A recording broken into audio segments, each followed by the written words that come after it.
avec Lib Evans, en collaboration avec l'IA de Dakar, vous présente La Balade des Génies. La Balade des Génies. Mesdames et messieurs, bonsoir et soyez les bienvenus dans ce nouveau numéro de La Balade des Génies, édition 2025, version Héloclite. Alors pour la suite des huitièmes de finale, nous aurons le plaisir aujourd'hui de recevoir à ma droite, lycée d'excellence Birago Diop. Ils auront comme vis-à-vis le lycée Aminata Sow Fall. Alors, le sujet qui a été soumis à leur réflexion a été libellé ainsi. Le sport est-il un moteur sous-estimé du développement en Afrique?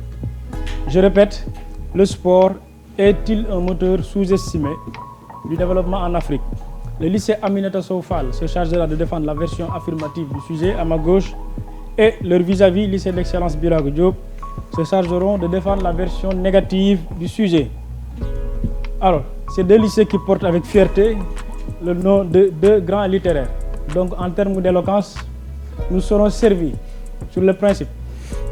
Alors, je vais tout de suite procéder à la présentation des deux équipes. D'abord, l'équipe A. Bonsoir Aïssatou. Bonsoir. Ça va bien? Bien, merci. C'est votre première? Oui. Ça ira. Et Fatou, vous étiez là l'année dernière? Oui. Bonsoir Lamine. Bonsoir à tous. Bonsoir. Bonsoir.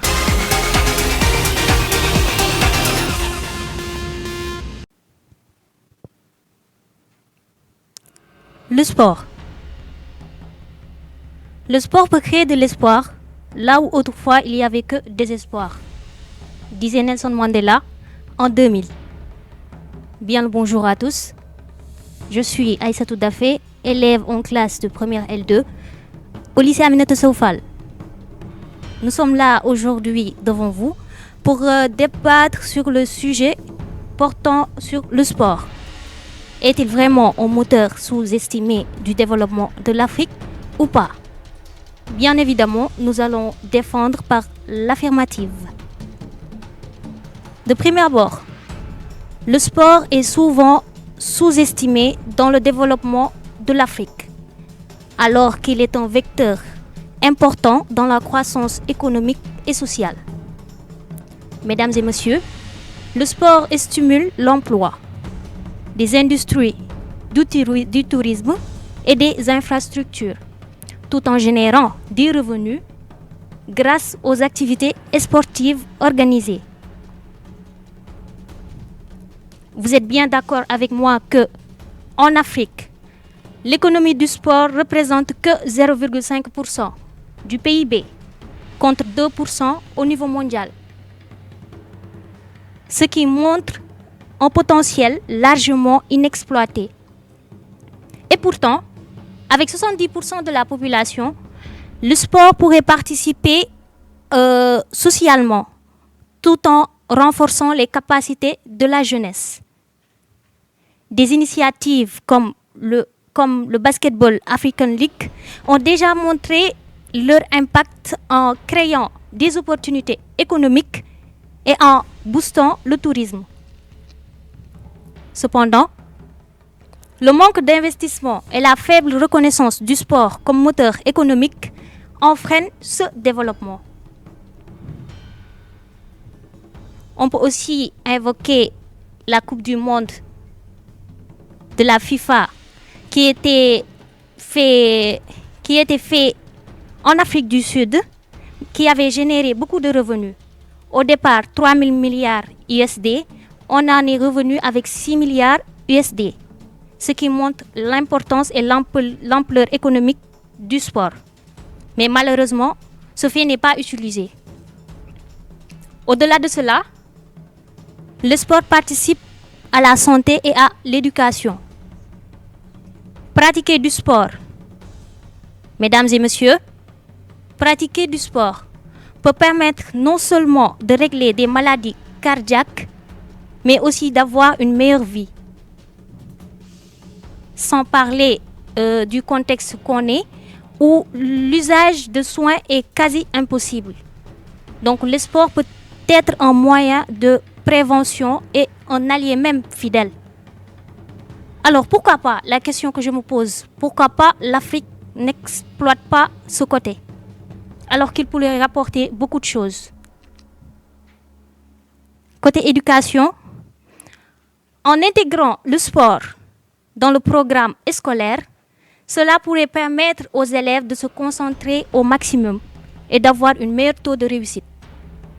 Mais, comme vous le voyez, l'Afrique n'est pas en mesure de développer cela. Chers co-débatteurs, je suis entièrement d'accord avec vous parce que le sport participe au développement de l'Afrique, mais ce n'est pas suffisamment exploité.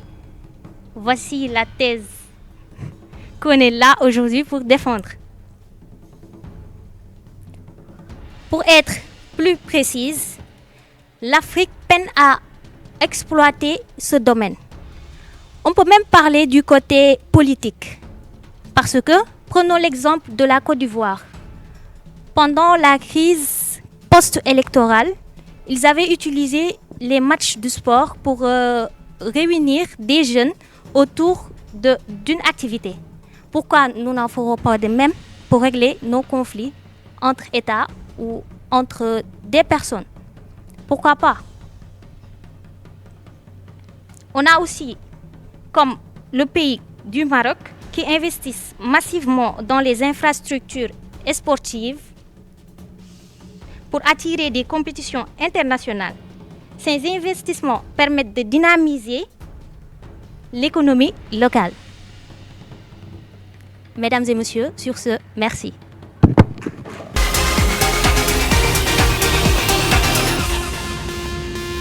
Sous les soleils ardents d'Abidjan, un simple ballon désarme une nation en guerre. Sur les pistes rouges d'Eldoré, un coureur grave l'éternité d'un peuple. Et pourtant, certains osent murmurer que le sport serait un feu fragile dans le tumulte africain. Mais qu'on me permette d'élever la voix, car voici venir une vérité rugissante. Le sport n'est pas une étincelle éphémère, il est une tempête économique. Une boussole sociale, un flambeau continental. Il est un géant déjà éveillé qui parle le langage des ODD, Objectifs de développement durable. Honorable juré, très cher contradicteur, Mohamedou Lamine Diagne, accompagné de ma très brillante collaboratrice Mme Anta Diop à l'appareil. Que votre esprit soit alerte et votre écoute aiguisée, car aujourd'hui, nous allons démontrer que le sport est un pilier du développement africain, un artisan de paix, un catalyseur de développement. De Dakar aux rives du Nil. Je tenais d'abord à remercier mes contradicteurs qui nous ont donné totalement raison. Le sport est une activité physique qui peut être définie comme étant une activité physique ou mentale pratiquée individuellement ou collectivement dans le but de développer ses aptitudes physiques ou gagner des compétitions. Le développement, c'est la paix, l'éducation, la santé. Tous ces ODD ont été représentés par le sport. En Afrique, où 60% de la population est âgée de moins de 25 ans, le sport est un levier stratégique. D'après l'UA en 2021,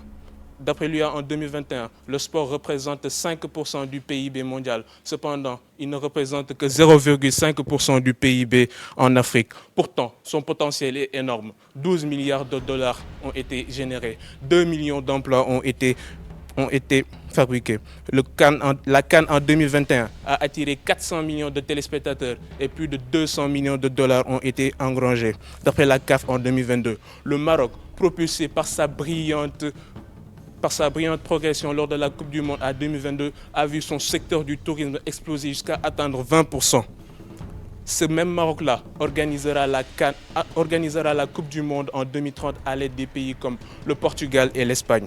À Sali, l'Académie Djambar, cofondée par Patrick Vieira, a formé plus de 500 joueurs.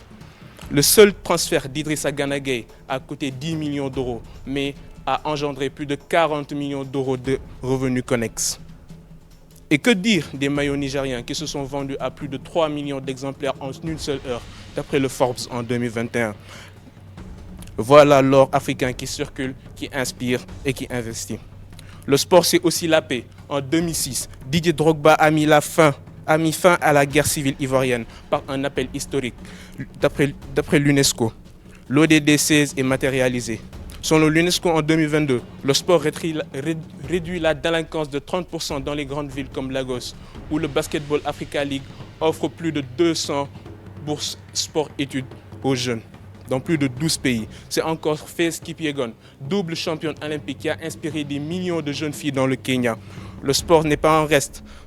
En 1988, El Hadj Amadou Diaba devient le premier Sénégalais à être médaillé à l'Olympique dans le 400 mètres et avec une médaille d'argent, devenant un symbole d'excellence et un modèle pour la jeunesse ouest-africaine. Le parcours du Maroc à 2022 a fait trembler les filets et vibrer l'économie. 2 milliards de téléspectateurs, 500 millions de dollars d'investissement. À Bambali, le village de Sadio Mané, avec ses revenus, il ne joue pas que pour la gloire. Il construit, il élève. Certains diront que la santé ou l'éducation prime. Nous leur répondrons que le sport ne les remplace pas, il les renforce. Sadio Mané construit des écoles, Drogba apaise des tensions. Kipchoge inspire les filles. Le sport est un vecteur transversal, une passerelle entre tous les secteurs égaux.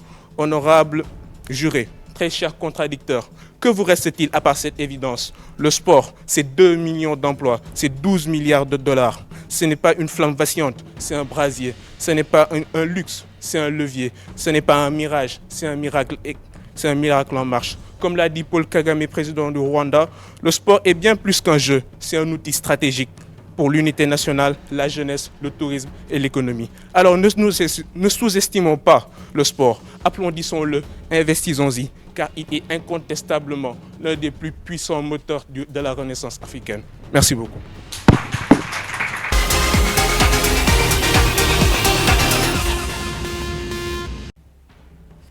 Alors bonsoir, je vais devoir répondre à Mohamed Lamine. Vous avez tout à l'heure dit que le sport amène la paix. Mais de quel pays s'agit-il? De la cohésion sociale. De quelle cohésion? Combien de matchs, je dis bien, combien de matchs a été jugé? Combien de matchs a été arbitré par normalement? Et cela ne cause pas de paix. Je suis vraiment désolée avec vous. Donc, mesdames et messieurs, chers membres du jury, mes chers co-débatteurs, merci pour votre éloquence. Mais aujourd'hui, je vous préviens qu'aujourd'hui, ce soir, on va bien se régaler. Merci. Nous avons comme sujet que le sport est un véritable moyen sous-estimé en Afrique. Et bien évidemment, je répondrai par l'affirmatif. Dans un continent où le sport doit créer normalement de divertissement, de cohésion, mais ce potentiel reste largement sous-estimé, je dirais même exploité. Quand même. Aujourd'hui, cela est exploité grâce à ces manques. D'abord, pour une faible contribution à l'économie. Actuellement, l'industrie du sport représente que 0,5% en Afrique. Et pourtant, dans le PIB mondial, il représente que 2%. Les géographes sont d'accord avec moi que ce chiffre est très significatif. Et oui, cela montre que seulement le potentiel économique du sport est largement exploité ici dans nos pays d'Afrique. Ce qui impactera les déficits d'infrastructures et de financement. Le retard des infrastructures freine l'organisation des événements internationaux. Par exemple, plusieurs Coupes d'Afrique des Nations ont été retirées par des pays pour faute d'infrastructures inadéquates. N'allons pas loin, mes chers camarades. Nous allons juste chercher ici au Sénégal. Nous avons un bel exemple. Nous sommes en manque de stades. Et pourtant, le Qatar en apporte. Et pourquoi pas nous, les Sénégalais, nous les Africains, qu'on s'impose pour ces infrastructures, pour qu'on les ici dans nos pays. Mes chers collaborateurs, attachez-vous. Donc, nous avons aussi les fuites des talents sportifs. Évidemment, la fuite des muscles. En Europe, ou bien même en Amérique du Nord. Le golf prive en Afrique les meilleurs athlètes. Aujourd'hui, l'Afrique ne gagne pas majoritairement de coupes ou bien de trophées par rapport aux autres pays. Pour quand même s'imposer dans les Olympiades. Quand même, nous sommes en Afrique. Et nous disons que l'Afrique est le berceau de l'humanité. Un berceau de l'humanité doit simplement s'imposer. Je réitère mes propos. cela, nous sous-estimons que cela, je réitère mes propos, que carrément, que le sport est un moteur qui freine notre développement. Dans les inégalités, dans le performance sportive internationale, la cohésion entre le niveau de développement économique, succès de sport, montre que la majorité des pays en Afrique ne gagnent pas de sport. Le sport, et particulièrement, surtout le football, est un moteur économique et social en Afrique qui laisse largement sous-estimé malgré son fort potentiel. Un levier économique sous-exploité. Le sport représente encore de 0,5% en Afrique. En Afrique. Et pourtant, ça ne représente que 5% au niveau mondial. Ce qui est un décollage important sur le potentiel de contribution. Et pourtant, le marché en Afrique connaît une croissance rapide estimée à 8% par an, portée notamment par le football, le basketball, le rugby. Les organisations dans le grand événement sportif comme la Coupe d'Afrique, des retombées meilleures en termes de tourisme, vous l'avez tout à l'heure souligné. Et je l'ai dit, cela n'a aucun rapport avec notre développement si nous voulons bien s'imposer dans le Sénégal ou bien en Afrique même. Et cela a un impact majeur sur la culture. Je dis que le sport est un moteur pour le développement. J'ai dit et je vous remercie. Merci.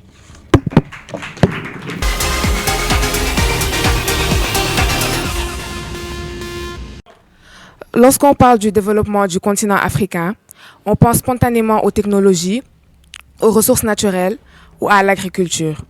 Pourtant, un domaine reste souvent sous-estimé, voire ignoré, le sport. Beaucoup considèrent que le sport est un secteur marginal, peu structuré ou qui n'a pas d'impact réel sur la croissance africaine. Mais cette vision est réductrice. Le sport africain ne se limite plus à des terrains poussiéreux ou à quelques talents exilés à l'étranger. Il devient aujourd'hui un vecteur de visibilité internationale, de cohésion sociale et d'impulsion économique. Mesdames et messieurs, chers co-débatteurs, chers auditeurs, ce débat est une occasion pour démontrer que le sport n'est pas un moteur sous-développé, mais une force montante qui contribue déjà actuellement à l'essor du continent africain. D'abord, le sport africain brille déjà sur la scène internationale. Le sport africain n'est pas marginal, il est mondial. Des stars comme Sadio Mané, Mohamed Salah, Caster Semenya ou Eliud Kipchoge sont devenus des figures de l'excellence sportive, attirant médias, sponsors et inspirant les jeunes Africains. Ces réussites créent un cercle vertueux. Elles motivent les jeunes, attirent les investissements et renforcent la fierté continentale. La Coupe d'Afrique des Nations, qui selon la Confédération africaine de football, a rassemblé plus d'1,1 milliard de téléspectateurs à travers le monde, est l'un des événements les plus suivis du continent, mobilisant d'importantes ressources humaines et financières. Preuve que le sport africain a une portée continentale et mondiale. Ensuite, le sport soutient l'économie locale et crée des opportunités. Contrairement aux idées reçues, le secteur sportif crée directement ou indirectement environ 1 million d'emplois en Afrique, incluant entraîneurs, organisateurs, vendeurs, journalistes, organisateurs d'événements et constructeurs de stades. Il pousse aussi au développement d'infrastructures comme au Maroc, au Rwanda ou au Sénégal, où les gouvernements investissent massivement dans les infrastructures sportives. En parallèle, le tourisme sportif attire des visiteurs et des investisseurs étrangers lors de grandes compétitions. Le sport devient alors ainsi un levier économique concret, capable de dynamiser d'autres secteurs. En outre, le sport est un puissant outil social et économique. Au-delà de l'économie, le sport joue un rôle majeur dans l'éducation. Parmi les initiatives phares déployées sur le continent par des organismes non étatiques pour encadrer la jeunesse africaine, figure le programme NBA Cares de la National Basketball Association. À ce jour, NBA Cares a créé au moins 77 centres sur le continent africain afin de permettre aux jeunes de pratiquer le basketball et d'avoir par la même occasion une chance d'être recrutés par un club de la NBA pour jouer au plus haut niveau. Pour ce faire, le flagship event de la NBA, Basketball sans frontières, est un tremplin pour les jeunes Africains. Dans des contextes où des opportunités sont limitées, il représente souvent une voie de transformation personnelle et collective. Enfin, le sport attire des investissements massifs et stimule la croissance. Selon un rapport de l'Union africaine et de l'UNESCO, le marché du sport en Afrique est estimé à plus de 7 milliards de dollars avec une croissance de plus de 5% par an. Le partenariat entre le Rwanda et le club anglais Arsenal, d'une valeur de 30 millions de dollars, montre que le sport peut aussi servir d'outil de promotion touristique et diplomatique. La CAN 2023 en Côte d'Ivoire, avec plus d'1 milliard d'euros investis dans les infrastructures, a généré des milliers d'emplois directs et indirects. Ces chiffres prouvent que le sport est un secteur stratégique pour l'Afrique de demain. En définitive, le sport est un secteur marginal en Afrique. Dire que le sport est un secteur marginal en Afrique, c'est ignorer son véritable potentiel. Il est aujourd'hui un moteur de rayonnement international, de croissance économique, de cohésion sociale et d'investissement structurant. Le sport ne doit plus être vu comme un simple divertissement, mais comme un pilier du développement africain. En soutenant et en structurant davantage ce secteur, l'Afrique pourra non seulement former des champions, mais aussi bâtir un avenir plus dynamique, uni et prospère. Merci.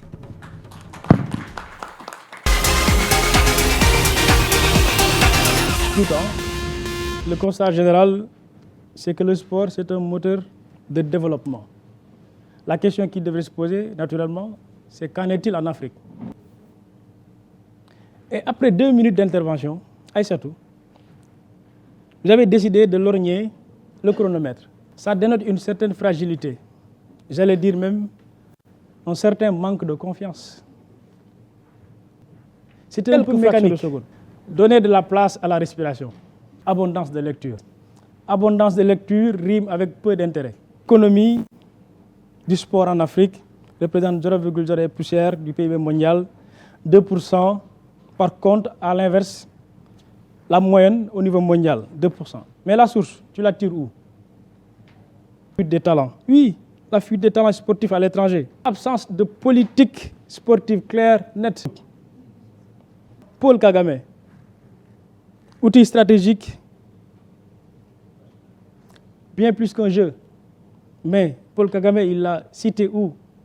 Il était dans un match, à travers une tribune aux Nations Unies, dans un livre qu'il a produit. Non, on ne sait pas. Le Maroc, le Rwanda. Parce que le sport aujourd'hui reste un outil diplomatique assez performant, un véritable soft power.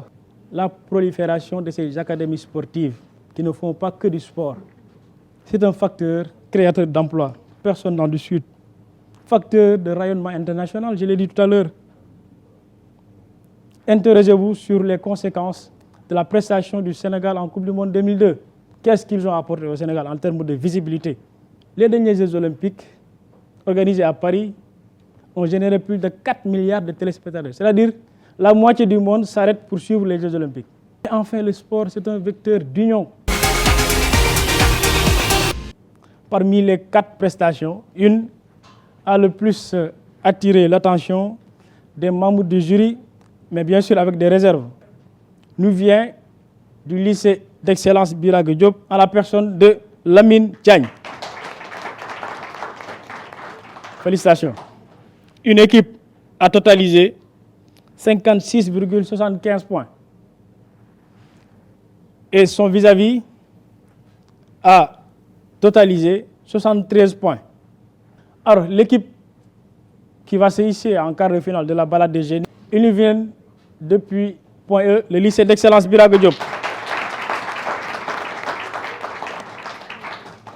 Au prochain rendez-vous.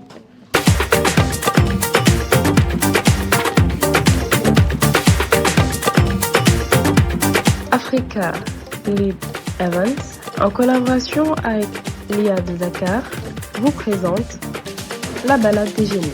La balade des génies.